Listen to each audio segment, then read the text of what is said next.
What?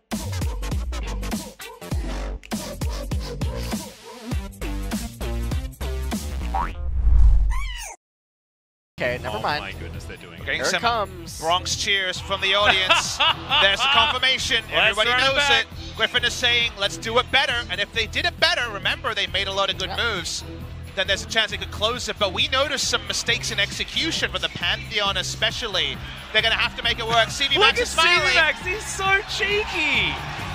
The Griffin fans are roaring around us. We are on the Griffin side of the stadium. Oh my goodness. And remember, guys, game number 1 did have a Braum in it. It just wasn't picked there. Yeah. So currently, we have 3 out of 3 on both sides in the first round that have been locked in exactly the same. The bans, exactly the jungle role. And like what you just said, there's a lot more pick potential here in the early game. It's a lot easier to set things up. Are we doing it? He's doing it! Khan locks in the Riven, or theoretically the J4. Gotta wait until 20 seconds to go, but this is the Sword versus Khan matchup. And Khan was able to solo kill Sword's Urgot the time these two teams faced. And remember, we have seen Sword play the Riven side of this Aatrox matchup, and he was made to look the fool. And eventually maybe look to make a dive. Well, it might be Clid's Clid who comes in first. Exactly right. Gets the flash knockoff, and Viper should be going down. Lehends just has to watch as the Taliyah bites it up. It's not supposed to have Taliyah die this early. She's not getting her support item stacked. She falls so far behind. This is the #1 kill lane that Griffin's trying to get going. Well, a small piece of good news, as the nice news ring true. No summoner was used. Yeah.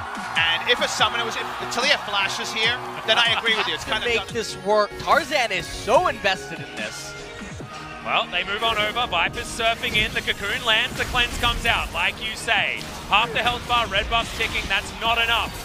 Looks like Griffin do want to be able to get themselves some more turret plates. Lehends didn't have the passive up just yet, as there's the Cocoon landing onto Clid. Doesn't take a lot of damage, but gets over to the Blast Cone with a really nice repel.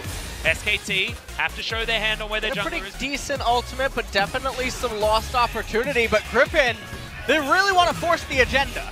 Yep. You can see Clid, he's still here. Okay, that's a stun. Just wants to get the aftershock, but the stun comes in. Martin had landed that one, as Tarzan may have to flash to get out of this. Does so. Coming back from Rift Rivals and not believing in Kingzone anymore. I don't know whether I should believe in Sword, by the way. Let's watch this. Well, Worldender is going to come in, gets a decent chunk there onto Khan, who moves the heck out of here. They just wanted to pick themselves up that ultimate. I feel like that should have never happened. We were too busy talking about MMOs and things like that. As Tarzan and Clid are once again going to find one another. That is great reaction time there from Tarzan, who wants to get the Cocoon off. Lands it, but that's on a minion. It's not what you want, and that's the second kill for SKT. The flash from Lehends. Once the kill under Clid. He does so much damn damage, but just not enough. 100 health gets Clid out of there. Right, Worldender does come out on the top side of the map as Khan hasn't used his yet. They're trying to fight this one out. Sword should be able to get there. Wind Slash comes in, but it's not late enough. Look at that health bar. Gets himself the shield. Not enough. Sword gets the 1v1. It's once again something to only keep them in the conversation, but at least the conversation isn't over at the 10-minute mark of game number 3. We take a look at this replay, and you can see that Khan's handshaking. Something he can't win, which is very uncharacteristic of him. He's trying to wait out Worldender and gets the calculation off, and then by the end he can't escape, so he's dead. But all we can say is, all the information was present, he misplays it. A rare, nice moment. It's nice to hear some clear comms. Whoa, okay, Clid. He's going to turn up. Chovy gets in here, wants to find an ultimate position, throws it out, doesn't land it onto Clid, but there's the Dark.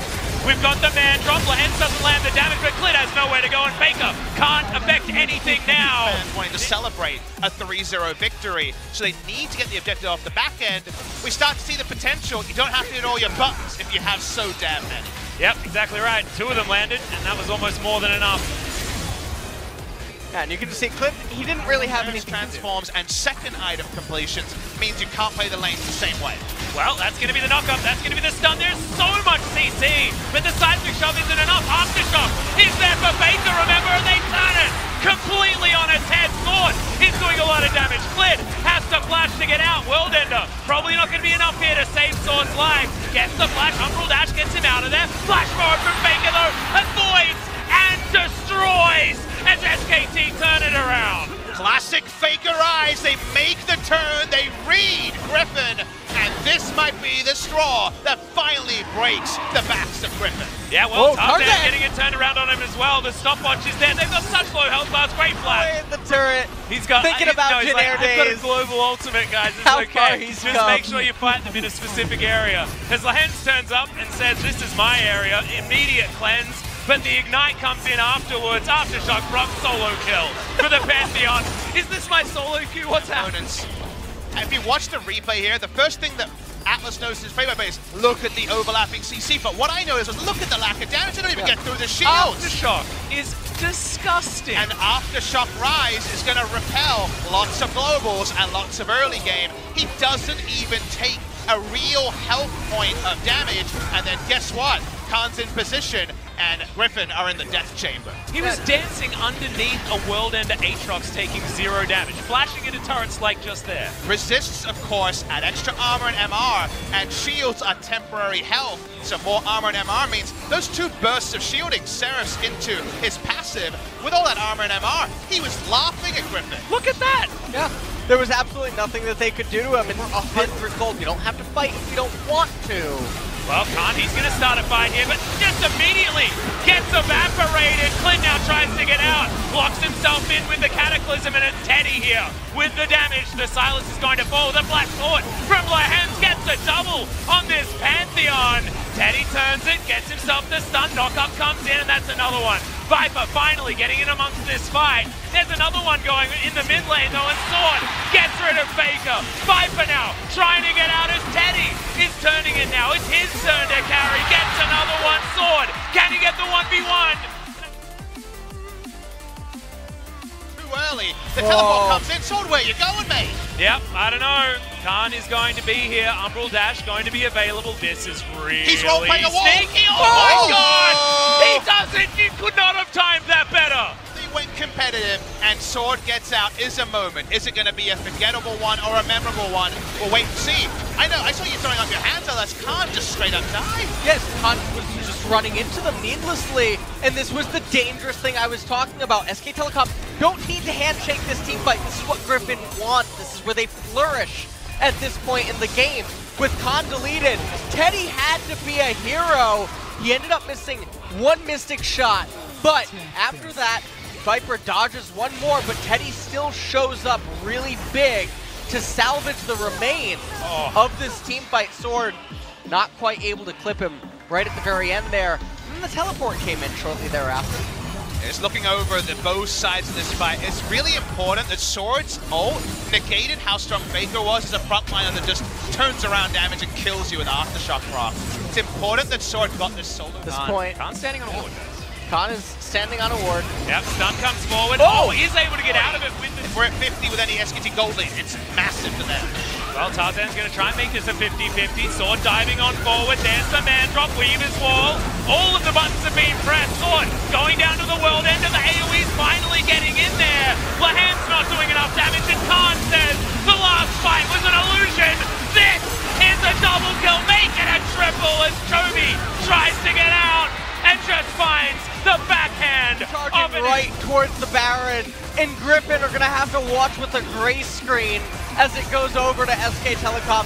Teamfight breaks out. Doesn't matter if the Avengers are here or not. SK Telecom's team composition is too durable, too tanky, and Griffin are too slow to the fight. As surprising as that is, Chobi's helping, not helping enough. Teddy wasn't there to start the fight, so Griffin says, well, we got rid of the guy who ruined us last time. Let's just try and fight without him. They still lose. That was an absolute massacre. After Khan was honestly just a free kill in the last team fight that was still even. And then there's the man on your screen.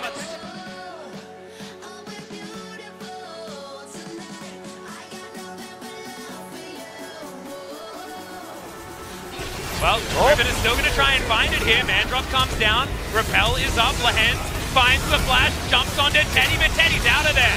Can he create enough distance as Chobi has locked down Mana, but is it actually going to be enough? Wow. Khan gets in, has himself the triple knock-up, dives forward. It's going to be Teddy that grabs that first kill for SKT, and now Khan is just sweeping this one under the rug.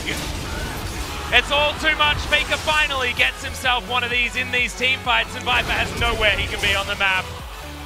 It felt like I was looking at Ghosts of Christmas Past and what this game could have been. Yeah. They outnumbered, it was the perfect play, but there's just too much gold on SKT. That's called smacking him with your wallet, Papa Smithy.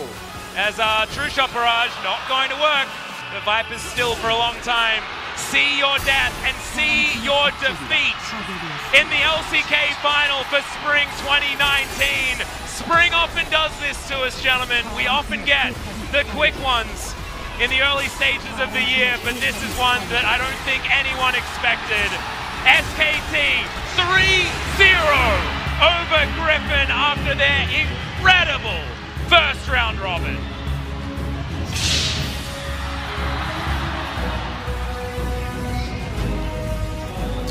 Give them their moment to bask in the afterglow. SKT have destroyed Team Griffin to register their spot at the mid-season invitational and also their return to the LCK Grand Final after a forgettable year where many people jumped off the SKT hype train. They return in emphatic fashion, and all I can come away with is to ruminate on the fact that Korea has had a real half a decade of dominance, but was that a Korean half-decade or an SK Telecom T1 half-decade? Because yes, Samsung got over in the final against SKT, and EDG pulled out a Morgana mid-counter pick to take down SKT in a Game 5, but notice the name always there when Korea's in the final. SKT, SKT, SKT. SKT have been the one to wear the crown of Korean dominance, and the pretenders around them, like Kingzone Dragon X and every other team, have never been able to be the one of Korea. SK Telecom T1, they are the one of Korea again, and they come in on a wave of momentum at the mid-season invitation. SK Telecom, this has truly been one hell of a season for them in spring 2019, as well as just seeing their growth over the split unfold. That was the biggest storyline, I think, for this team. From all the way from the Caspian Cup. They weren't the dream team at the start. Right. All the way.